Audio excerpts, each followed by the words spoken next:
Monsieur le Président, je mesure combien il est difficile pour un jeune avocat d'Afrique, sans aucune expérience et qui n'a nulle connaissance des affaires géopolitiques, de plaider pour la mère Afrique contre l'une des mafias les plus dangereuses au monde, la France-Afrique.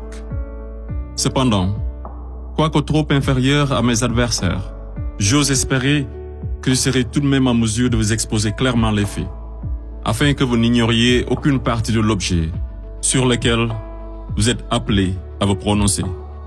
Je vous prie alors de m'écouter avec bienveillance. Mesdames, Messieurs les jurés, vous n'êtes pas sans savoir que l'Afrique a été réduite à 400 ans d'esclavage, à 250 ans de colonisation. Et aujourd'hui encore, l'Afrique est sous la domination de ces délinquants, ces va-t-en-guerre, criminels en col blanc, ces salauds et mafieux de la pire espèce. Objection! Objection rejetée. Modérez votre langage. Désolé, Monsieur le Président. Le plus grand mal de l'Afrique, je n'ai pas peur de le dire, c'est les multinationales françaises, telles qu'Areva, Bouygues, Bolloré, Total et consorts, qui se cachent souvent derrière les dirigeants français, dont elles financent les campagnes. Et en contrepartie, ces derniers sont tenus de mettre la pression sur certains dirigeants africains, qui, de peur de finir comme un Thomas Sankara, ou un Sylvanus Olympio, ou encore un Muammar Kadhafi, pour ne citer que cela, se voient contraints de leur accorder le plus gros marché, sans passer par aucun appel d'offres, sans oublier toutes les mallettes d'argent qui sont envoyées en direction de l'Élysée, pendant que les pauvres Africains crèvent de faim dans les quartiers délabrés. Et on s'étonne de voir de jeunes Africains désespérés s'embarquer sur le navire de fortune à la quête d'une vie meilleure. Et je vous assure qu'ils sont nombreux parmi ces jeunes à avoir tenté toutes les voies et moyens légaux, mais en vain. Pendant ce temps, la France et l'Union européenne se font des fortunes derrière leur business le plus lucratif, les demandes de visa Schengen, qui sont pour la plupart rejetées sans aucun motif valable. Monsieur le Président, avant que je n'oublie, permettez-moi de poser une question à la France-Afrique.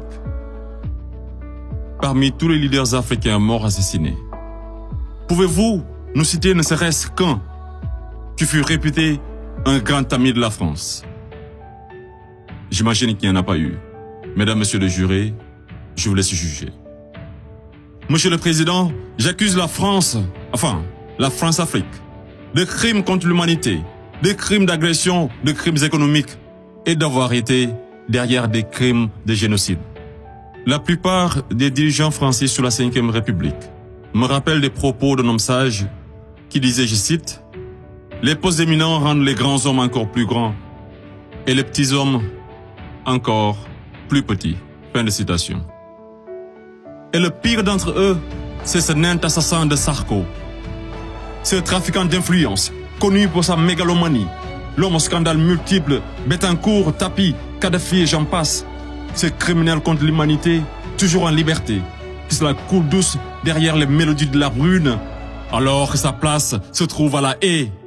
Vous lui direz que malgré tous ces mensonges, avec la complicité de certains médias, que le monde entier, et les Africains en particulier, connaissent toute la vérité sur les véritables raisons de l'assassinat de Kadhafi, sous les applaudissements de Bernard-Henri Lévy, et sur la chute orchestrée de Laurent Gbagbo, qui aurait commis un crime de lèse-majesté en voulant tout simplement ouvrir son pays à la concurrence internationale, en exprimant aussi sa volonté d'établir un rapport d'égal à égal avec la France, et en souhaitant revoir le contrat qui liait son pays à l'entreprise Bouygues. Bouygues, du fameux Martin Bouygues, un ami intime de Sarko, par ailleurs parrain de son fils du nom de lui, tous les deux impliqués dans le conflit ivoirien.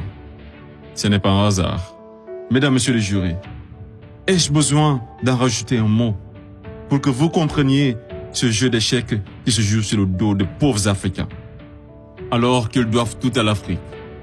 C'est grâce aux Africains que vous avez une république que vous appelez la France.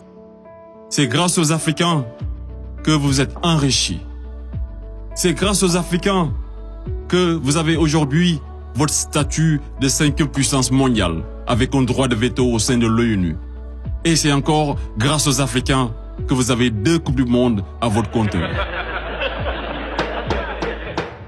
Qu'attendez-vous encore des Africains? Qu'on vous ramène la Lune? Ayez au moins un peu de décence et respectez les Africains. Surtout les Noirs et les Arabes qui vivent en France. Monsieur le Président, je voudrais par ailleurs, et si vous me permettez de